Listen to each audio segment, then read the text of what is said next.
When I saw this piece of news that the UK lawyers for Israel quote, were delighted that the hospital removed artwork of Palestinian children, I was appalled at how we Palestinians are attacked in every aspect of our lives. It was all over the news, and I was even having a conversation with my daughters about this, and they were infuriated because they are artists themselves, and they found it a humiliating experience. They asked me, "Mom, why are they targeting art pieces?"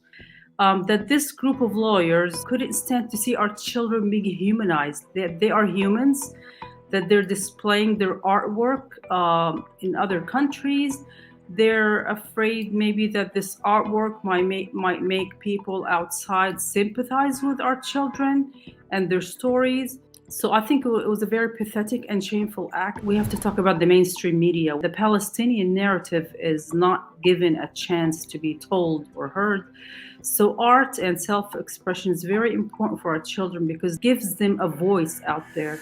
And with the tight blockades and military attacks and all of these harsh living conditions, our children resort to art to tell their stories to the world and to express their fears also and their hopes as well. So art is very important for our children.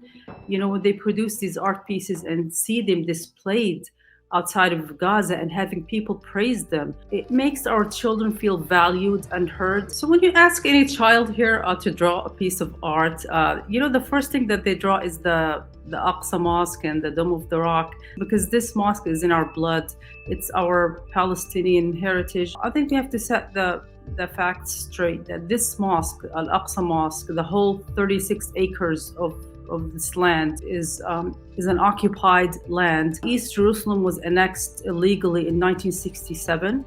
So the Israelis don't want the world to know this. This is an attempt to erase also everything that is Palestinians. This picture that this child painted reminds them and reminds the world that Israel stole this place. Another fact I think that maybe bothered them about this picture is that the fact that the kids who draw these pictures are refugees from Gaza.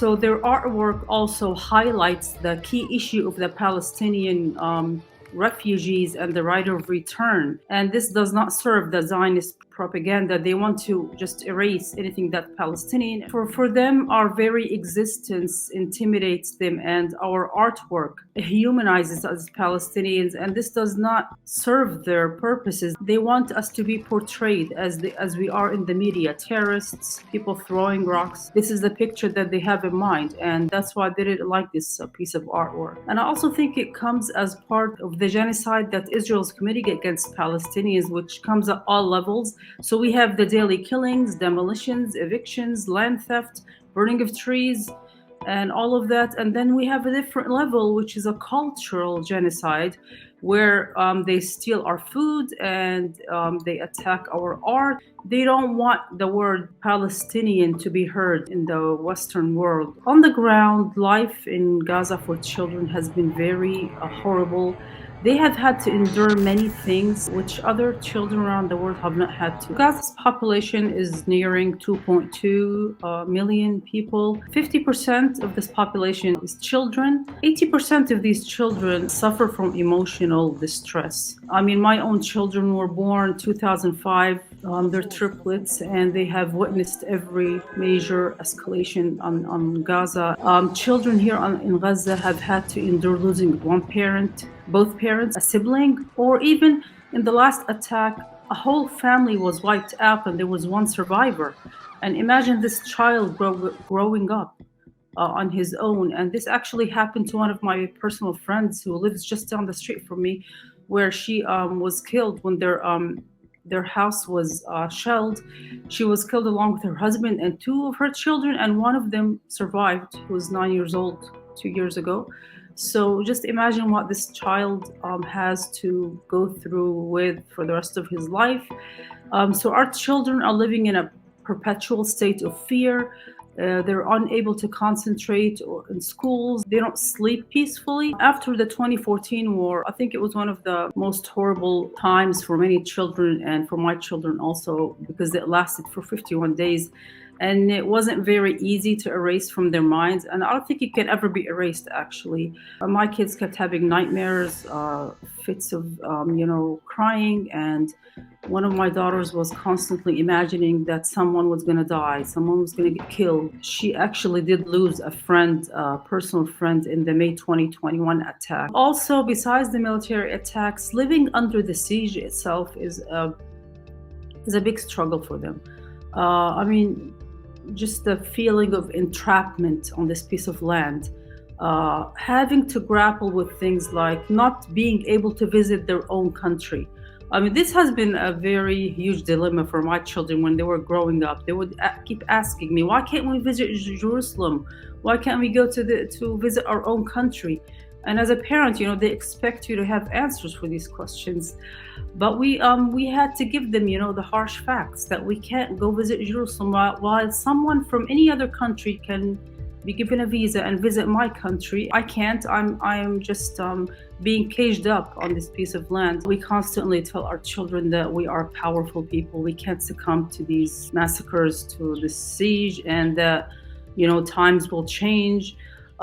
So with the limited means that we have here in Gaza, we try to find our coping mechanisms. And I like to say that art is one of these coping mechanisms. I discovered this when my with my own children during the last attack, which was in May 2021. They had their notebooks with them the whole time, and they spent the whole, literally, I mean, the whole days painting and drawing. I realized that art really helped them, to cope with the circumstances they were living under, and it helped them to heal. So I just let them be, and I encouraged them, and they carried this with them after the war. And actually, at any time that they feel stressed, I find them just painting and drawing, and their bedroom has actually turned into a mini art studio. It helped them heal in so many ways. I also, after the 2014 war, which was very hard for them, I took them to take horseback riding lessons. I think this changed their lives because they, connecting with the animals, the horses, helped them also heal. So these are my ways of trying to find, a way to help them cope. I see many of even my friends' children also doing this, painting and drawing, and it really helps them heal in so many ways. As people from Gaza, we're often asked by people from outside, who stand in solidarity with the Palestinians, what can we do to help you, to raise your voices? One of the things that people outside can do is they could stand with our cause by highlighting the artwork of our children. I mean, if we're speaking in this context of art, because it makes our children feel very worthy, and it makes them feel heard. It inspires them and gives them hope when they see other people standing with them and championing their work, because they constantly have this feeling that they're isolated. They're living in a part of the world where nobody knows anything about them, where they're just trapped here and nothing matters. Nobody cares about them. So I think it really uplifts them and inspires them when they see other people championing their artwork. I strongly encourage anybody, institutions, art exhibitions, to exhibit Palestinians' artwork. And I think they will be very amazed and surprised at the talents that they will find. They can do this by working with schools, like they did with the art pieces that were at the hospital, the UNRWA schools, and they will find that our children have a lot to say to the outside world through their artwork. And I think they will see that they produce exceptional pieces. And I have seen this with my own children, actually. The pieces that they draw reflects the ideas that they have in their heads, the deep emotions that they have towards what is happening around them. Their artwork in itself will tell many stories. I'm Rana Shubair. I'm a Palestinian mother from Gaza. I'm an author, writer, and I work in the field of English language testing and training. I've practically lived here all my life. Lived 5 years in the States, part of my childhood, while my dad was pursuing his PhD studies. But all of my adult life, I've lived here in Gaza.